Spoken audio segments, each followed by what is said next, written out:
This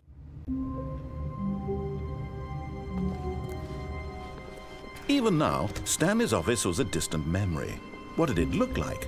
There was a computer, perhaps, and a painting. Was it a painting or a photo? He could no longer recall.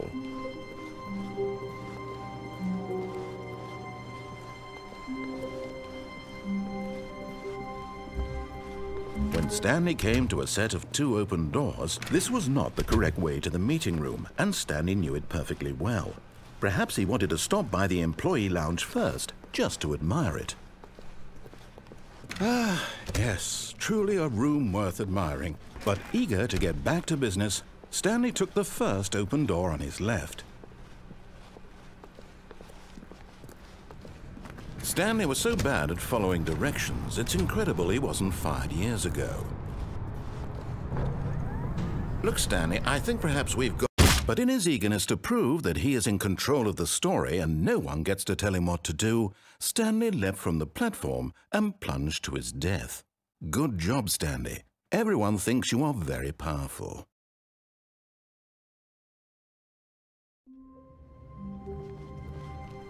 Already this was uncomfortable, and Stanley decided that as soon as he found a new space he felt safe in, that he would never leave it again in his life.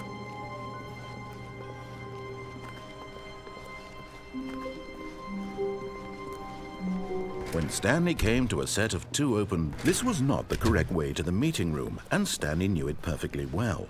Perhaps he wanted to stop by the employee lounge first, just to admire it.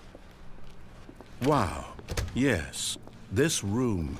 But eager to get back to business, Stanley took the first open door on his left. Stanley was so bad at following directions, it's incredible he wasn't fired years ago.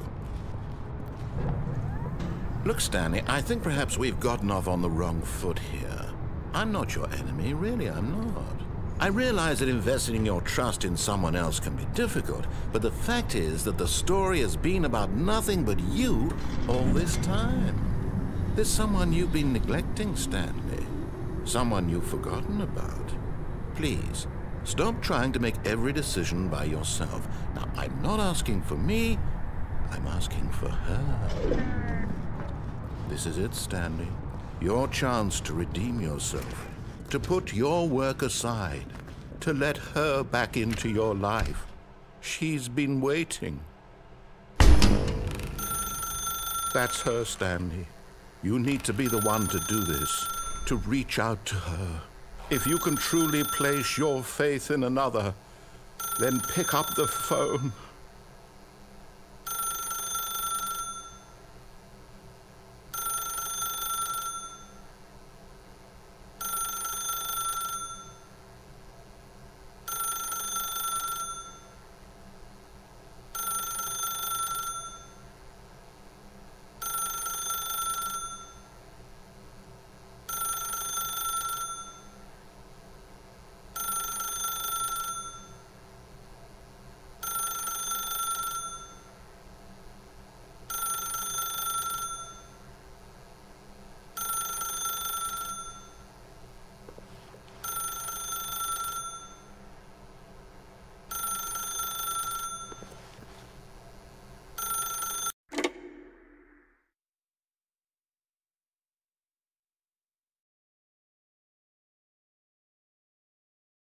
Oh, Stanley, is that you? Hold on, sweetie. Sorry to keep you waiting. I'm just pulling the bread out of the oven. All right. Okay, there we go. All right, now, I want you to come in and tell me all about your day. Gotcha. Oh, come on. Did you actually think you had a loving wife who'd want to commit their life to you? I'm trying to make a point here, Stanley. I'm trying to get you to see something. Come inside. Let me show you what's really going on here. Sorry, but you're in my story now. This is a very sad story about the death of a man named Stanley.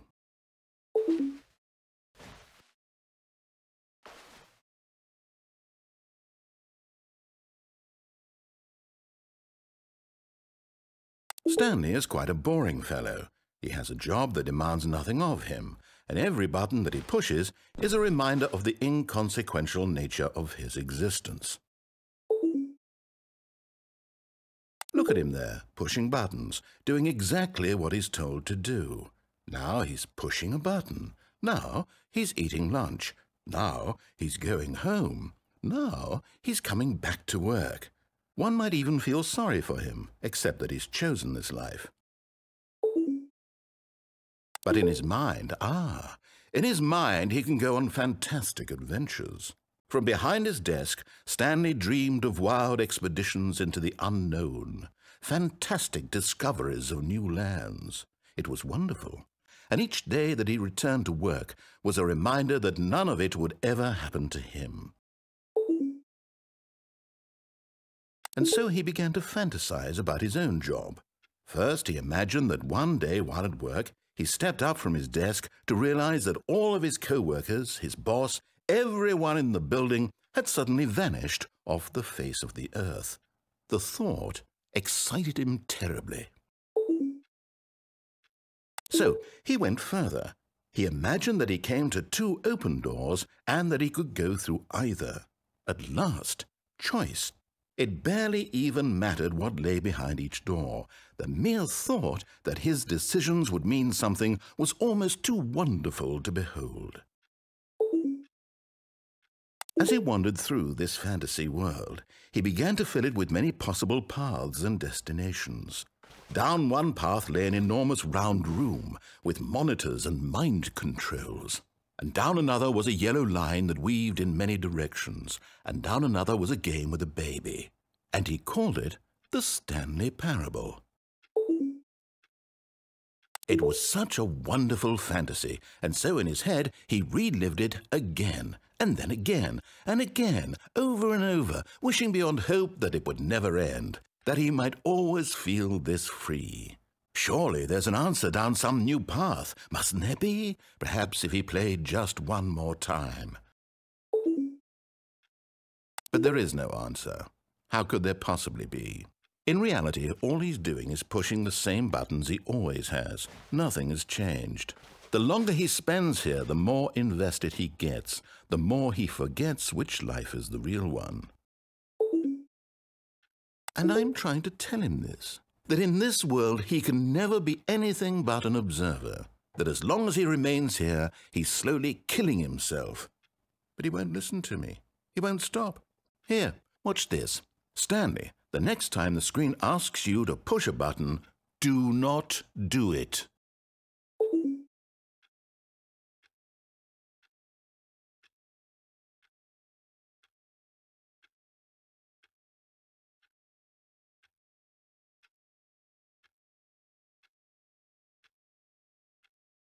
You see?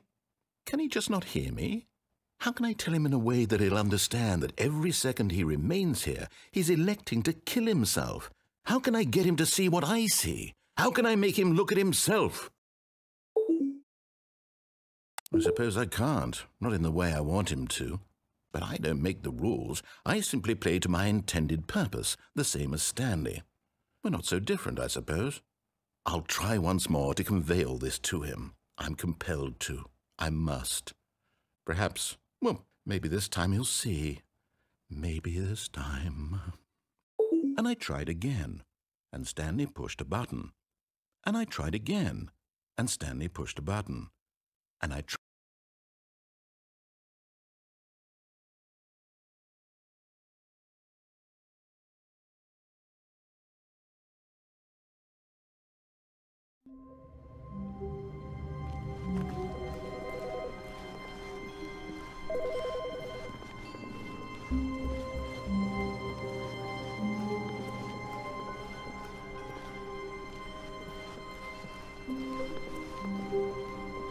When Stanley came to a set of 2 open, this was not the correct way to the meeting room, and Stanley knew it perfectly well.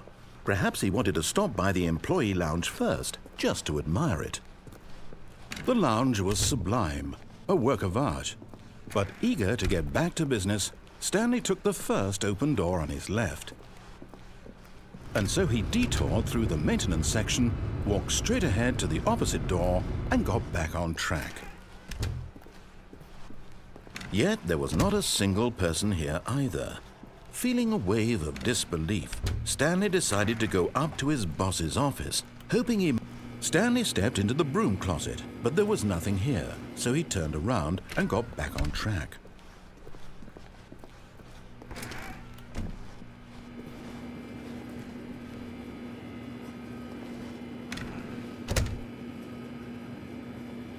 There was nothing here. No choice to make, no path to follow, just an empty broom closet. Coming to a staircase, Stanley walked upstairs to his boss's office.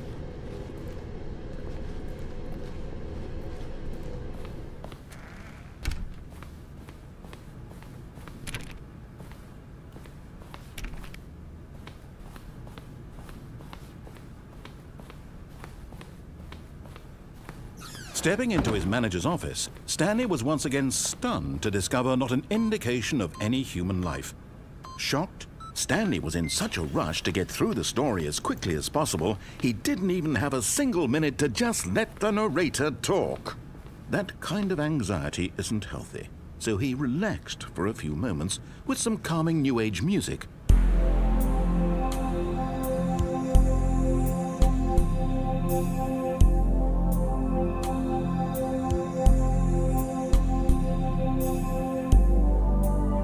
Feeling soothed and rejuvenated, Stanley calmly walked forward into the opened passageway.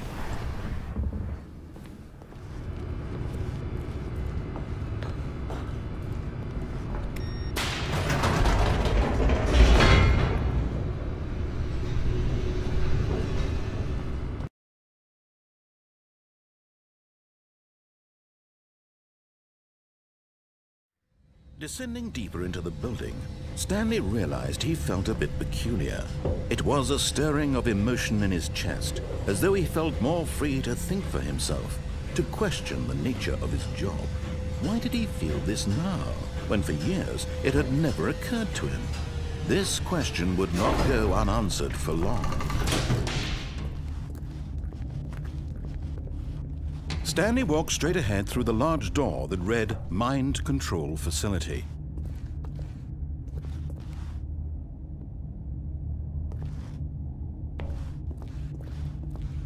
Although this passageway had the word Escape written on it, the truth was that at the end of this hall, Stanley would meet his violent death.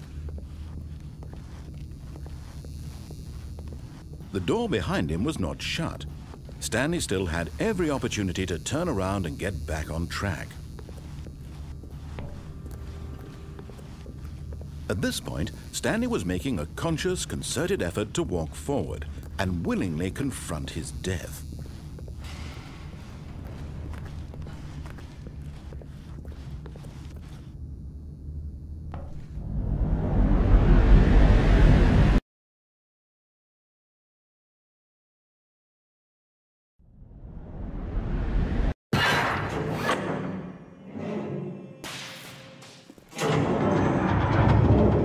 As the machine whirred into motion and Stanley was inched closer and closer to his demise, he reflected that his life had been of no consequence whatsoever. Stanley can't see the bigger picture.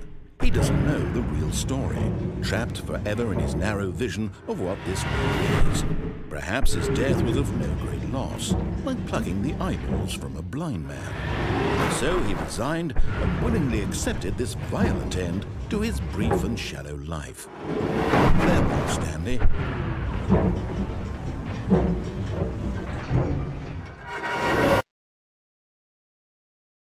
"Farewell, Stanley," cried the narrator, as Stanley was led helplessly into the enormous metal jaws.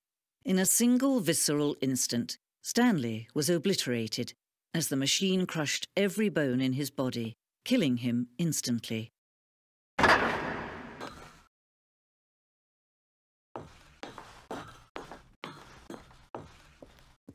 And yet it would be just a few minutes before Stanley would restart the game, back in his office, as alive as ever. What exactly did the narrator think he was going to accomplish? When every path you can walk has been created for you long in advance, death becomes meaningless, making life the same. Do you see now? Do you see that Stanley was already dead from the moment he hit start?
Oh, look at these two. How they wish to destroy one another. How they wish to control one another. How they both wish to be free.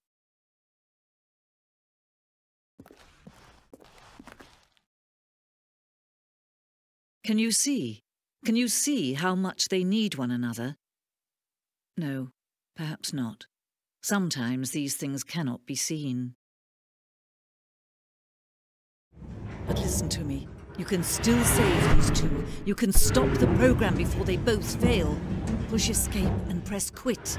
There's no other way to beat this game. As long as you move forward, you'll be walking someone else's path. Stop now and it'll be your only true choice. Whatever you do, choose it. Don't let time choose for you. Don't let time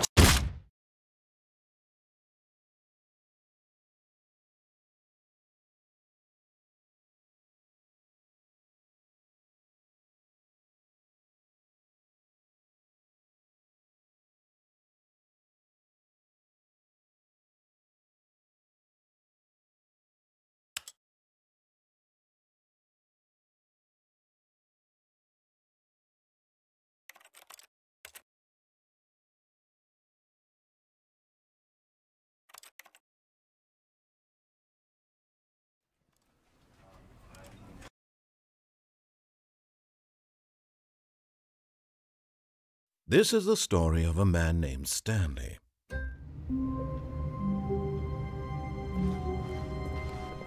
Stanley decided to go to the meeting room to check on his co-workers. He never functioned well by himself and constantly needed support and guidance from others, so the thought of total solitude was terrifying to him. When Stanley came to a set of 2 open doors, he entered the door on his left.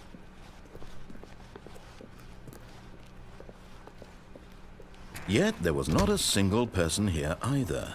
Feeling a wave of disbelief, Stanley decided to go up to his boss's office, hoping he might find an answer. Stanley stepped into the broom closet, but there was nothing here, so he turned around and got back. Coming to a staircase, Stanley walked upstairs to his boss's office.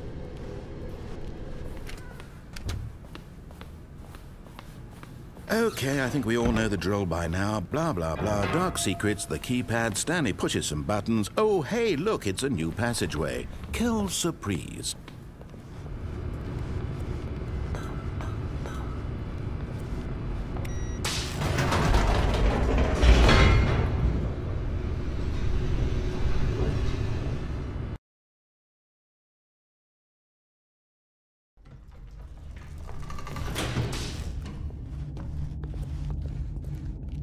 Stanley walked straight ahead through the large door that read Mind Control Facility.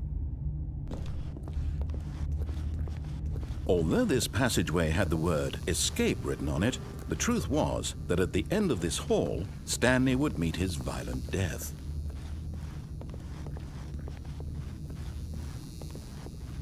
The door behind him was not shut. Stanley still had every opportunity to turn around and get back on track.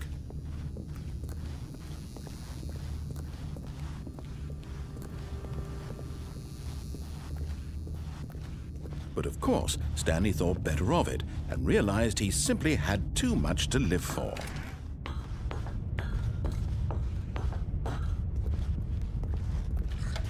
The lights rose on an enormous room packed with television screens. What horrible secret did this place hold? Stanley thought to himself. Did he have the strength to find out?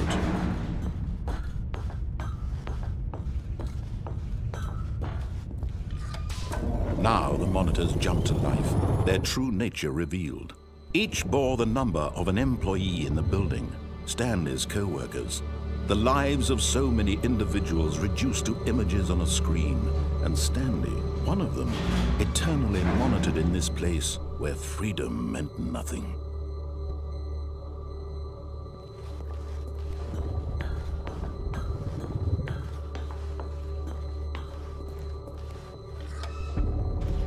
This mind control facility, it was too horrible to believe. It couldn't be true. Had Stanley really been under someone's control all this time? Was this the only reason he was happy with his boring job? That his emotions had been manipulated to accept it blindly? No. He refused to believe it. He couldn't accept it. His own life in someone else's control? Never! It was unthinkable, wasn't it? Was it even possible? Had he truly spent his entire life utterly blind to the world? But here was the proof, the heart of the operation. Controls labeled with emotions, happy or sad or content. Walking, eating, working, all of it monitored and commanded from this very place.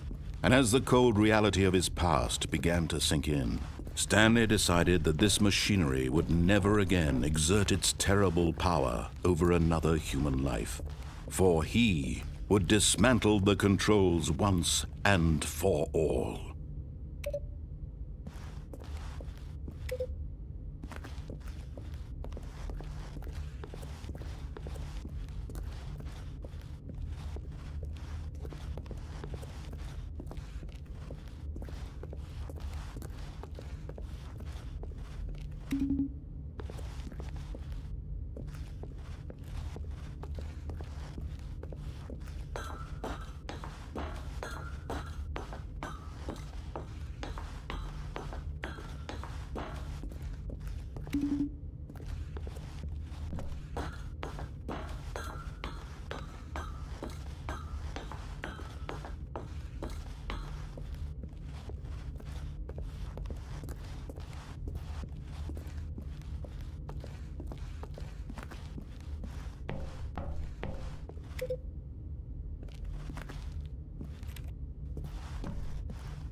And when at last he found the source of the room's power, he knew it was his...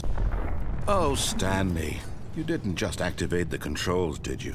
After they kept you enslaved all these years, you go and you try to take control of the machine for yourself. Is that what you wanted? Control?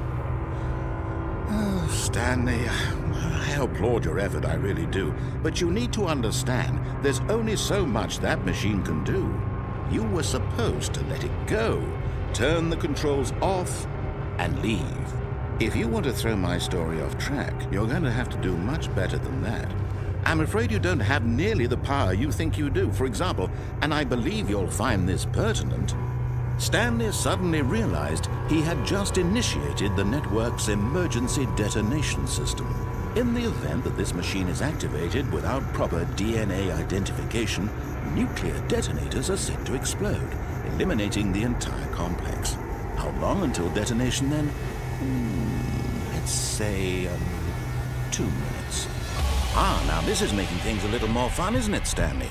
It's your time to shine. You are the star. It's your story now. Shape it to your heart's desires.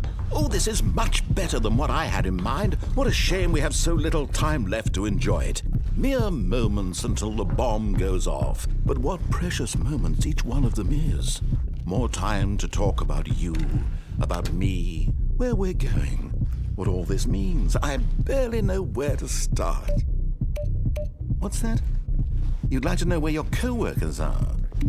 A moment of solace before you're obliterated? All right, I'm in a good mood. You're gonna die anyway. I'll tell you exactly what happened to them. I erased them. I turned off the machine. I set you free. Of course, that was merely in this instance of the story. Sometimes when I tell it, I simply let you sit there in your office forever, pushing buttons endlessly and then dying alone. Other times, I let the office sink into the ground, swallowing everyone inside, or I let it burn to a crisp. I have to say this, though, this version of events has been rather amusing. Watching you try to make sense of everything and take back the control wrested away from you, it's quite rich. I almost hate to see it go. But I'm sure whatever I come up with on the next go-around will be even better. My goodness, only 34 seconds left. But I'm enjoying this so much. You know what? To hell with it. I'm going to put some extra time on the clock, why not? These are precious additional seconds, Stanley. Time doesn't grow on trees. dear me. What's the matter, Stanley? Is it that you have no idea where you're going or what you're supposed to be doing right now? Or did you just assume when you saw that timer that something in this room was capable of turning it off? I mean, look at you. Running from button to button, screen to screen, clicking on every little thing in this room. These numbered buttons, no, these colored ones. Or maybe this big red button, or this door. Everything, anything, something here will save me. Why would you think that, Stanley? That this video game can be beaten? Won? Solved? Do you have any idea what your purpose in this place is? Stanley, you're in for quite a disappointment. But here's a spoiler for you. That timer isn't a catalyst to keep the action moving along. It's just seconds ticking away to your death. You're only still playing instead of watching a cutscene because I want to watch you for every moment that you're powerless, to see you made humble. This is not a challenge, it's a tragedy. You wanted to control this world, that's fine. But I'm going to destroy it first, so you can't. Take a look at the clock, Stanley. That's 30 seconds you have left to struggle. 30 seconds until a big boom and then nothing. No ending here, just you being blown to pieces. Will you cling desperately to your frail life, or will you let it go peacefully? Another choice. Make it count, or don't. It's all the same to me, all a part of the joke. And believe me, I will be laughing at every second of your inevitable life from the moment we fade in until the moment I say, happily ever after.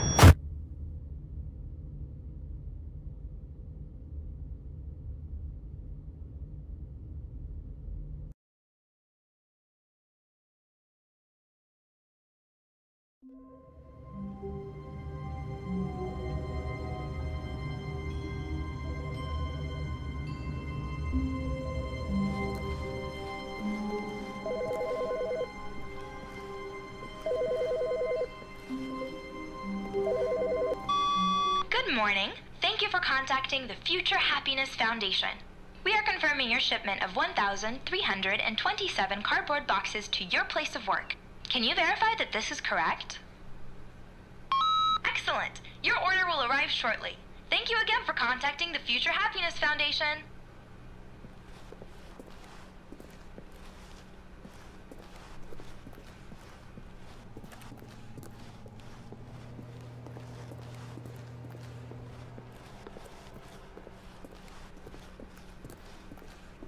When Stanley came to a set of 2 open doors, he entered the door on his left.